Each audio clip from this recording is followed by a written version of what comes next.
At a time of hardship, sometimes people give away, billah, they turn away from deen. So, at the time of hardship in the qabr, a person, if he is used to turning away from deen at the time of hardship, his heart would die at that time too. His heart would be dead and he won't remember Allah subhanahu wa ta'ala. He would think of everything else to protect himself, but he won't remember calling on Allah subhanahu wa ta'ala. So ibadah of the night of Eid is a very important gift. That's the time when we receive our gift. Of course, if we can't do the ibadah all night, at least something during that night. Because generally what happens is, a person did ibadah throughout Ramadan, but that night we give it up. So we don't want to give up that night. And mainly, generally what happens is during that night, especially for women, that night it's all about dresses, jewelry, makeup, and gifts, and wrapping the gifts, and before they know it is the time for Fajr. Oh, I didn't sleep the whole night. What were you doing? And then you just see what the person was doing. So, that is a special night of ibadah. This coming night, if it is the last night of Ramadan, then this could be Laylatul Qadr. And if it is not the last night of, if it is not the last night of Ramadan, it's the night of Eid, then it's the special night of Laylatul Jaiza, it's the night of gifts. So it's one of the two. And we don't want to lose that very important night. This is one thing. Number two, the second thing that I wanted to remind. When the month of Ramadan is over, generally, we feel that now I need some rest. Sure, we all need some rest. But our rest means we will go for shopping, we will go for outing, we will do everything. But when it comes to nawafil, I need a little rest now. So rest simply means I did too much ibadah, then I need to stop ibadah for some days now. This is what our rest means. This person will still be checking his emails, internet, news, but he needs some rest so he won't recite Quran. We don't want to take that rest for sure. Shaitan's first attack, remember, if moon is out, if we see the hilal, if we see the first moon, means Iblis is out. All the shayateen are out. And they want to try their best to get their revenge from us. 30 days they were locked up because of me and you. They were locked up because of us for 30 days. Shayateen get locked up in Ramadan. As soon as they come out, they would try to take their revenge from us. And generally, they do it very successfully just at the time of Eid. Salatul Eid. And you see what happens right after Salatul Eid. You walk out of the masjid, and men and women together, no scarf, and everyone wants to show the makeup, the dress, and no hijab, and nothing, and the whole Ramadan is gone. Shaitan is happy, mashallah. He says, I pulled away the whole Ramadan from them. Just in one occasion, just after we just finished Salatul Eid, right after that he pulled away everything. Now, after Eid, if you go to our homes and you see what happens in the houses. Enjoyment of Eid, part of that enjoyment is a special movie. We'll watch a special Indian movie that night. So, that's it. Everything is gone.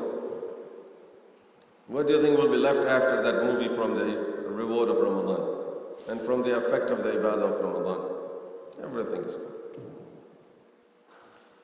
So remember, Shaitan would do his best, and all of them, they would do their best to attack us in whichever way possible. Okay, just check your email. And the person is checking email. Oh, there is a link to something else there in my email. Let me just check it out. And the person goes from one place to another place to third place. Or it's only, I'm looking at different ads, I'm looking at to buy something. There's pictures of women, astaghfirullah, I don't want to see it. But it's printed in the house now, in the heart. Photocopy in the heart. So, shayateen would do their best to attack us as soon as Ramadan is over. We want to be very strong after Ramadan, not to allow the shayateen to take away the effect of Ramadan, the reward of Ramadan, and the connection that we have in Ramadan, they don't break it off. We want to work very hard on that. As I said, rest, mashallah, rest. Tell your family I need rest, so which means I can't go to the store. I can't go for shopping.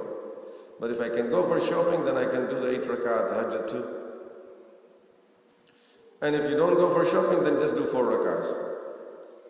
In Hajj, a lot of time, every year in Hajj, people come to me with this question. That, do women have to go for jamarat to stone the shaitans? Because there is too much crowd over there. Someone says my mother is sick, someone says my wife, she can't walk. I generally just give them one answer. If she goes for shopping, she has to go for jamarat. And believe me, people even on a wheelchair, they go for shopping. No exception. We came to Makkah. I'm not going to even buy some jewelry for myself. Kaaba is too tight over there. Jamarat, don't want to go there. Shaitan said, don't come to me. Don't beat me up, you're my friend. So send someone else, okay. But I'm happy with you that you didn't come. They can go back to their home and say, I didn't go and beat up the shaitan. I stayed back home in the tent. Generally, really, I tell them this. And this became such a criteria that if you tell someone this, that means they have to go. So shayateen are going to try their best. We want to protect ourselves from the effect of shayateen. And for that, before we leave, we should make a schedule. I want to do these things. Now, of course, the amount will vary, and it's going to be different. We were reciting Quran during Ramadan. Okay, in Ramadan you recited 3 juz, 5 juz, 10 juz, whatever Allah subhanahu wa ta'ala gave you tawfiq to recite. Now, every day I want to recite 1 juz, for example. But these days I'm going to be resting a little and taking some time off. So okay, I'll recite 3 pages for 1 week. After that I would go increase it back to half a juz and 1 juz. But don't give it up. If you give it up, that's it. Shaitan got the control over it. We don't want to give any of these ibadahs up. Reduce the amount, of course. The whole year won't be like Ramadan. We won't be able to do 20 rakahs every night. But at least, if not 8 rakahs, then 4 rakahs. It doesn't have to be that 1 full juz in the 4 rakahs. Some amount of Quran, a little bit, few surahs, that's fine. But don't give it up. We were doing 20 rakahs every day, and you would see what happens. We all know it. We would see it.